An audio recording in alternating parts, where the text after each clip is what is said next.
arc has 7 aspects, the first 3 of which I've discussed. They're related to Mary, Noah, and Moses. Noah's Ark, Ark of the Covenant, Mary as pregnant with Jesus. And I'm going to do the next 4 just all in one video, because they all kind of go together. And I associate these 4 respectively with the Caliphate, the Islamic Caliphate, and Muhammad, Jesus, heaven, eschatology, and Zoroastrianism, and then Pentecost and St. Paul.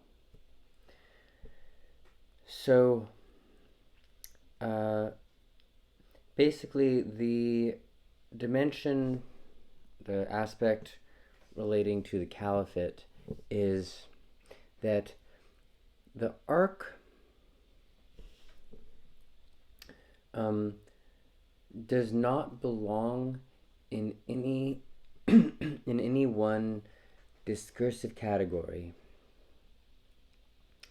So we live in an era that is kind of ruled by secular humanism, at least in certain parts of the world, but then those parts of the world kind of rule the rest of the world, so it really is the ruling principle. And in secular humanism, we grant, like art, science, and politics are kind of the primary colors of the infinite,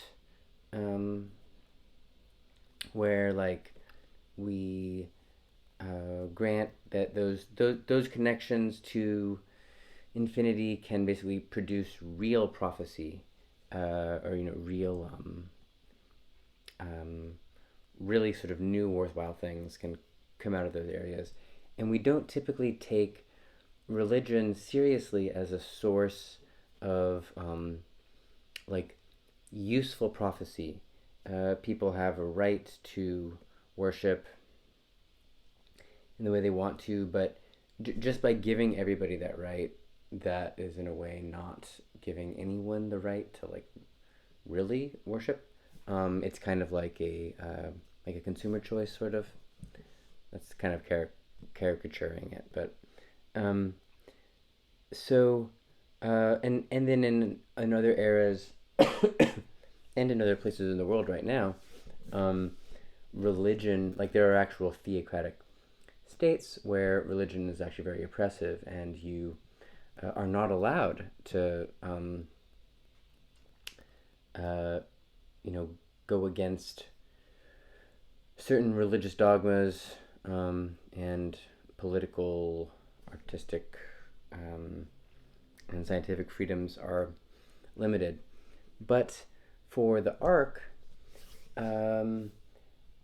it's both and. It's both and that art, science, and politics are legitimate sources of authority and innovation, and so is fully kind of dogmatic, fully non-humanist divine prophecy. And this is kind of what it was like actually in the early Islamic caliphates. So a big difference between Islam and Christianity, and really every other religion, is that Islam was founded by Muhammad and then actually took over the world. It was actually a massive political conquest, and there a bunch of different caliphates. First it was more Arab oriented, then a little more multicultural with strong Persian influence, and then the last really powerful caliphate was Turkish, in like North Africa, Anatolia, Arabia, obviously, and the Middle East through Iran into Caspian Sea area or whatever. And like there was an era when Baghdad in Iraq was this massive center of learning, and it was like there were fiercely dogmatic religious rules in place, but scientific learning and the arts were powerfully celebrated. Powerfully is kind of the wrong word, but really emphasized as well. And they did they did a much better job with that than Christianity, really. This was before the Renaissance, and like with Christianity, I mean, philosophy under Christianity was pretty strong, but it really wasn't until the Renaissance when a lot of that knowledge moved over, and uh, classical Christianity was not able to coexist with humanism the way that Islam was able to for a time. Anyway, you get the idea that the ark toes this line. Okay, Jesus. So this sounds similar to the last one, but it's very different. So this one is that the ark is not in the world. It is intrinsically outside of the world. And that means that work created through ark work doesn't serve any existing institution. So there's some kind of antagonism and not antagonism, but just like fly in the ointment. Not fully legible within any one cultural silo or institution or state. It doesn't serve gatekeepers. There's not this, like, corruption is kind of a strong word, but there's not this like halfway corrupt way that gatekeepers will like advance themselves by advancing what they care about in the arts, for example.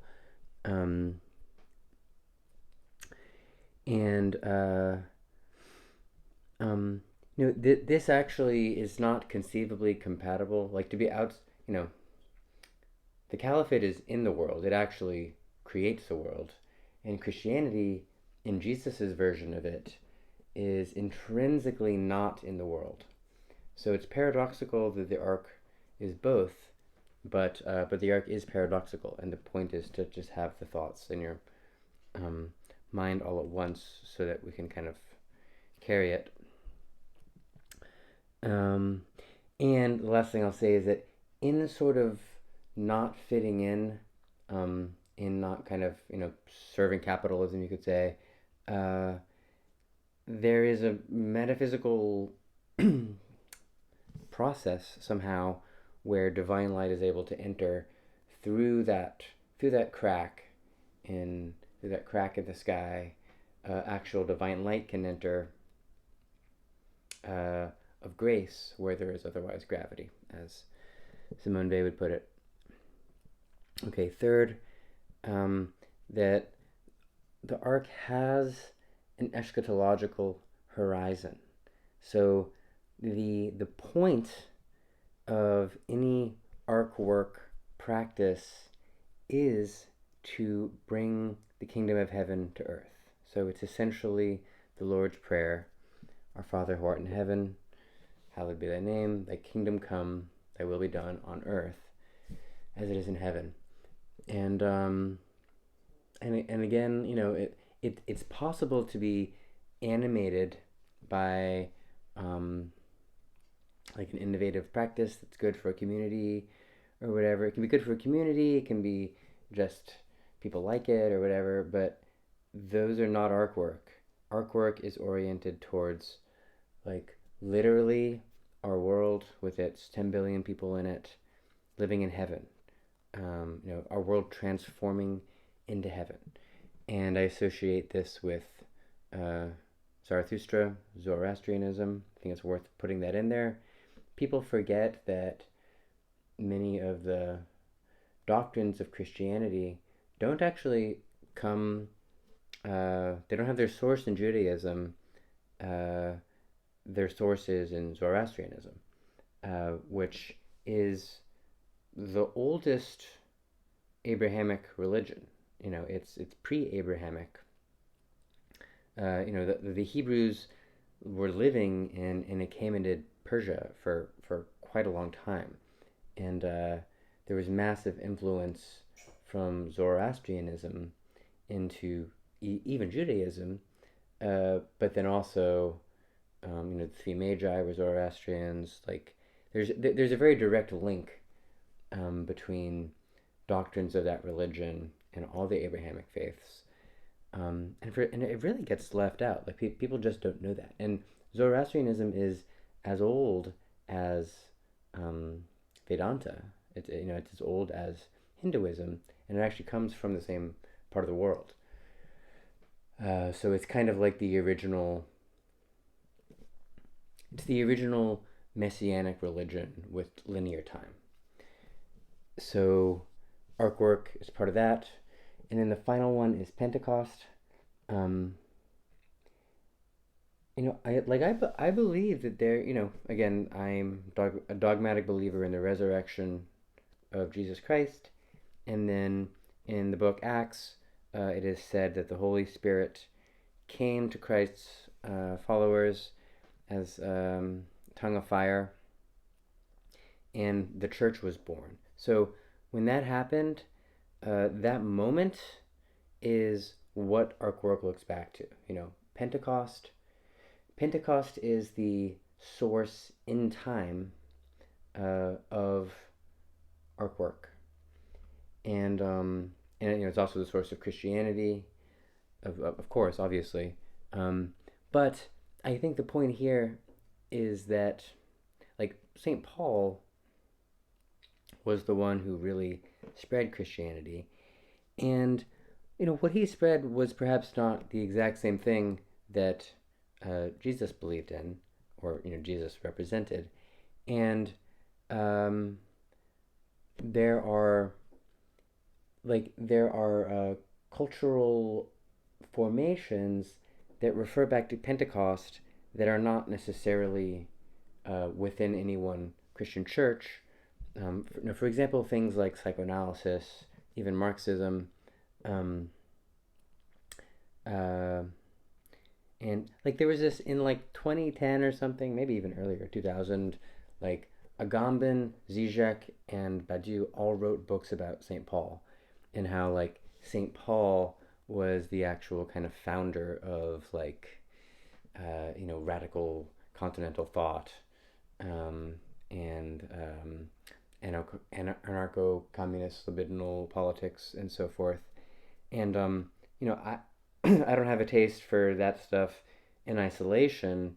Again, that needs to be sort of part of the whole integralism of arc work. But yeah, the sort of secular radical Pauline praxis is part of what arc work is that has not been covered in these other six things, seven total. So I'll pretty much stop there. I'll just say that any one of these topics could be elaborated with like more rigor, like more sources. It can be made to sound really, really sophisticated, or be really clear, or have logical structures underpinning it. But the point of sort of these videos is that this is a catechism, where like with any philosophical idea, it doesn't do any good if it's not in your mind. And like we sort of live in this era with all these mind viruses floating around, and so the idea of the catechism of the arc work with keep in mind Mary, Noah, Moses, Zarathustra, Paul, Muhammad, Jesus, these personae, these figures are a way of sort of having the arc in one's mind as one sort of lives one's life and tries to contribute something to the world.